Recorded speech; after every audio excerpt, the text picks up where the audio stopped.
Oke, kembali lagi di channel saya. Makasih buat kalian yang sudah mengklik video ini. Kali ini ada perdebatan Grace Natali dengan Masinton Pasaribu. Ya kan, kali ini membahas PDIP yang menurut Natali cengeng karena selalu menyalahkan Pak Jokowi. Kita lihat ya video lengkapnya bagaimana. Sebelum kita ke videonya, bantu subscribe dulu channel saya belum subscribe. Tidak tunggu lama, kita ke videonya langsung. Let's go. Namanya kalau bicara tres politika ya, kemandirian dari masing-masing institusi tadi Cabang itu yang harus kekuasaan. kita Perkuat. hormati dan jaga, begitu loh. Oh, Ini kan ketika hukum juga bisa diatur seperti itu, kemudian undang-undang seketika bisa mudah dirubah, nggak ada kepastian. Ini kan berdampak pada apa? Kalau kita lihat hari ini, kenapa dolar 16.000 terus di atas 16.000? Bahwa ada persoalan geopolitik, iya. Tapi juga luar negeri, investor juga melihat kita di dalam bagaimana proses hukum itu atau perundang-undangan itu tidak melahirkan kepastian. Gitu. Nah itu kan salah satu indikator itu tadi. Nah kemudian kalau kita lihat ya, bagaimana sekarang hipokrasi politik itu? serem kali nih. Nggak seram, ya memang itu fakta. Tadi hukum mengikuti selera kekuasaan. Nanti Sis Grace catat, iya. kita jawab di sini ya. Nah, karena tugas Seskap mencatat. Iya, hipokrasi Iya. politik. Siap, Ya. Nanti mencatat. jadi ratas nih Sis Grace. Ya. Ya, biar siap. dibawa nanti dalam ratas. Hipokrasi politik itu kan luar biasa. Kalau kita lihat Abang kasih definisi dulu. Aku Hipokrasi politik. Hipokrasi Iya, politik. Ya, Gen Z Jaksel belum tentu ngerti bang. kemunafikan politik itu. Bentuk nyatanya bang. Iya. Contoh. Selalu menyajikan yang berbanding terbalik. Misalnya. Ya umpama datang ke sawah. Kita harusnya kan bicara swasembada, tapi kan kemudian impor. Target swasembada, penciptaan sawah baru, peningkatan hasil pertanian, beras dan segala macam. Kemudian jawabannya adalah impor. Hipokrasi politik. Ya itu bagian dari hipokrasi tadi. Hari ini negara dikelola dengan autopilot, pemimpinnya ya melakukan aktivitas untuk pemenuhan konten sosial media. Gitu loh, untuk jadi konten sosial media, headline pemberitaan apa segala macam. Bukan bagian dari penyelesaian persoalan tadi. Ketika kita datang ke sawah, maka kita harus menyelesaikan persoalan pertanian. Bagaimana menciptakan sawah baru dan swasembada tani bisa diciptakan, Swasembada pangan, impor bisa kita kurangi atau bahkan kita hilangkan. Ketika kita datang ke pemukiman kumuh, bagaimana kita mengatasi persoalan kemiskinan? Bukan itu yang diucapkan bang? Apa? Ketika berkunjung atau belusukan Itu tadi ke sawah, hipokrasi kan tadi. gitu kan, bang? Itu hipokrasi tadi, kemunafikan tadi. Cuman datang untuk pemenuhan konten sosial media. Ini termasuk di Tapi bidang bukan. politik dan demokrasi kita juga Ya begitu itu bang? dia, itu yang terjadi hari ini. Oke, kita jawab dulu Sis Grace biar gak banyak-banyak. Ini nanti ada 17 kan kalau diurutin ini ke bawah. Apa tadi itu? Yang Termasuk- pertama soal hukum mengikuti selera kekuasaan. Ini juga yang kemudian di highlight sama Bu Mega. Yang kedua mengenai ini negara ini sangat hipokrit, hipokrasi politik terjadi. Gimana? Gak Sis Grace? sesuai apa yang diinginkan, disampaikan gitu depan publik sama apa yang terjadi realitanya. Kalau kata Pak Jasa Agung, jaka sembung bawa golok. Nah, Ya, itu bukan dia. jauh sembung bawa. Ah itu Betul. lanjut. Ini Pak Presiden, Pak Wakil Presiden enaknya langsung dijawab sekarang Iya. apa usai jeda aja? Oh ya, biar kita makin break dulu panjang Dinda nih. ya. Mbak Grace, Dua silakan. hal. Hukum mengikuti selera penguasa Hipokrat. dan Hipokrasi. hipokratis politik. Hipokrasi politik. Ya, artinya belusukan-belusukan Pak Jokowi ini ya, Nggak menjawab persoalan. ya hipokrit. Ya, kalau tadi tuh kalau memberikan tuduhan kan sebaiknya dibuktikan ya bang ya. Jadi kalau dikatakan mengikuti kekuasaan ini kalau lagi-lagi kita mengacu kepada putusan MK dan MA dari segi ketatanegaraan kan Pak Presiden itu tidak di atasnya MK dan MA. Jadi segala keputusan MK dan MA ya lebih baik ditanyakan langsung kepada lembaga yudikatif tersebut lah. Ya. Nah kalau dibilang Karena presiden nggak cawe-cawe di situ ya nggak Pak ya. cawe-cawe dan tidak ada buktinya sampai sekarang kan itu kan hanya ucapan-ucapan pihak-pihak tertentu yang mungkin belum bisa move on dari Pilpres. Mungkin. Tapi bukan abang kita pastinya. Dia mau move on sebelum Pilpres udah move on dia, Bang. Terus. Gitu. Terus kalau Pak Presiden belusukan kan emang udah dari dulu, Bang. Udah dari zamannya wali kota sampai sekarang pun belusukan nasional. Iya.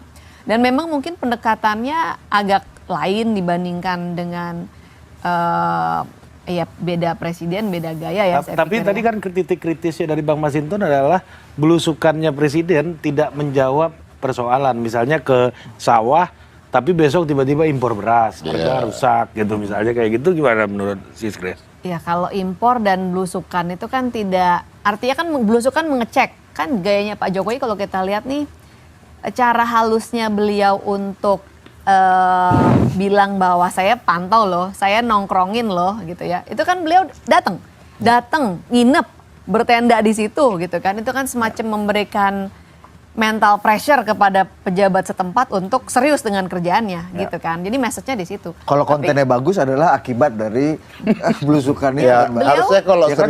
serius ya. Kalau di makna itu serius, harusnya kan kita bisa swasembada sekian tahun nih. Iya. Nggak lagi impor beras setiap tahun dan mengalami peningkatan setiap Tapi tahun. kan dari Pak Harto Ya. juga kita belum swasembada, Bang, setelah Dua kali doang. Iya, setelah dua kali itu. Satu kali itu. Lah iya, janji artinya kan swasembada. Harusnya Iya. kan Problem lintas rejim harus nih, Bang.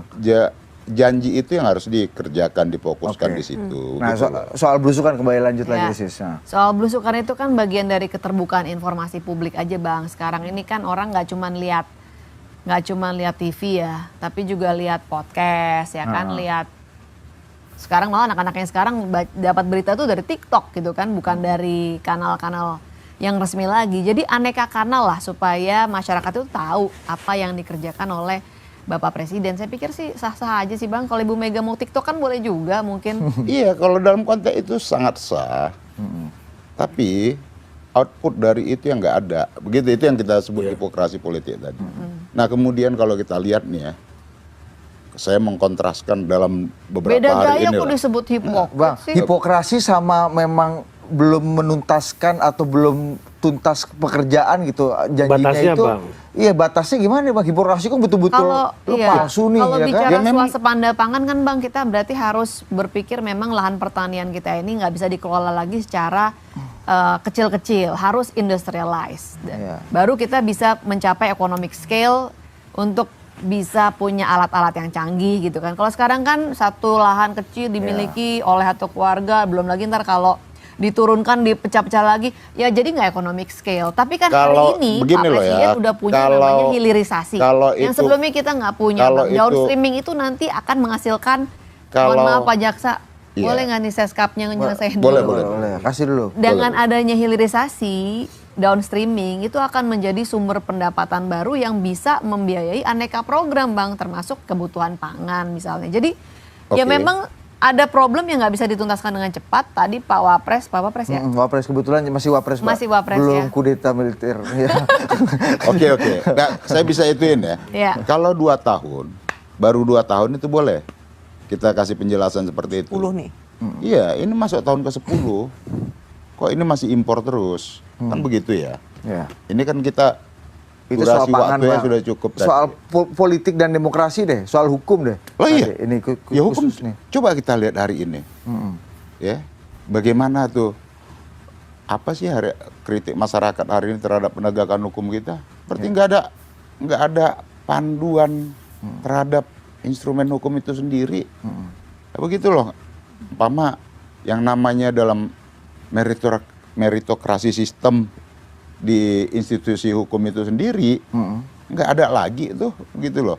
Umpama contoh di Peran presiden di mana, Bang? kepolisian dan lain-lain apa? Ada peran presiden di situ. Atau Presiden, kontribusi yang presiden, pada dia adalah memimpin birokrasi pemerintahan nih. Oke, dia juga memimpin penegakan hukum. Nah, contohnya apa, Bang, yang meritokrasinya bermasalah di institusi kepolisian tadi Abang sempat? Ya, coba kita lihat aja umpama, bukan hanya di kepolisian, di instansi lainnya juga nggak ada lagi itu yang namanya, bisa aja ujuk-ujuk parameter apanya tuh ya kan berjenjang tadi ya. Dari level sini bisa tiba-tiba jadi eselon berapa begitu.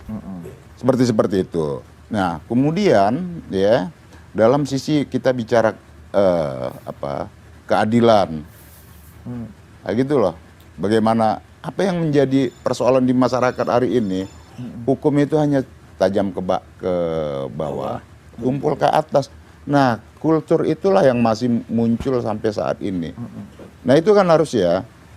Ketika sebagai sebuah kepala negara, kepala pemerintahan, dia menata ini semua. Karena persoalan kebusukan itu adalah bermula dari kepala. Kalau Bu Mega tadi kan kesannya misalnya Abang memakai lebih progresif abang nih pidato abang barusan. daripada Bu, pidato. wah itu gua nggak berani tuh. Nggak berani, saya yang Gua nggak Kalau berani. Pak Presiden boleh tapi. Boleh kan Boleh. dia bebas negara bayangan ya kan. Enggak sampai pembusukan ngomongnya, Bos. Iya, Bu makanya Mega kan KPK-nya aja KPK bayangan kalau dia Bu kan. Mega kan nggak sampai pembusukan ngomongnya. Iya, gitu. tapi gini Bang, artinya kalau yang kita endus atau Bu Mega endus lah soal kasus Mas Hasto gitu, Sekjen PD Perjuangan. Ini kan kesannya yang kita tangkap, wah ini ada semacam tadi seperti kata Abang, hukum mungkin mengikuti selera kekuasaan atau bisa dibilang politisasi hukum. Nah itu Bu Mega sampai situ tuh. Iya. Nah, iya. Oh, ditambahin Bang Mas itu Ini lebih sampai ekstrim. pembusukan Iya. gitu loh maksudnya. Abang melihat ini jadi gejala sistemik nggak dalam masa pemerintahan ini gitu? Kita bicara warisan kalau Pak Jokowi. hukum itu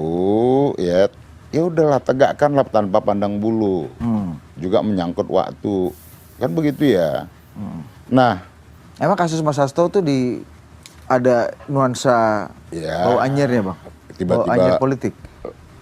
ya kalau mau selesaikan dari kemarin selesaikan aja kalau memang ini gitu loh. Kalau memang ada kasus yang terkait beliau begitu, nggak usah dimuncul-munculkan seakan-akan diulur-ulur begitu. Ya selesaikan aja. Itu yang prinsip hukum itu kan dia cepat, berkeadilan dan memiliki kepastian itu. Udah prinsip cocok Abang hukum. jadi jaksa agung nih kalau kayak Ya gitu. tinggal kita periksa aja.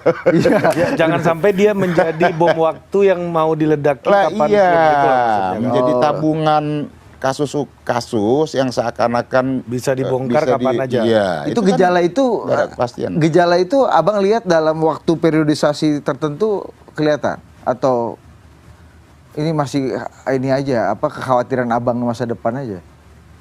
Jadi kalau kita lihat ya, ada upaya seperti itu. Nah, itu yang kita udahlah, nggak boleh lagi lah menggunakan cara-cara seperti itu. Begitu loh, kalau dalam konteks hukum tadi ya. Ya. Sis Grace gimana Sis Grace? Kalau penanganan agak lama itu kan bukan dari dulu Bang, dari zaman kapan-kapan. Makanya tadi saya bilang ada tuh orang yang udah jadi tersangka sampai meninggal nggak pernah diperiksa.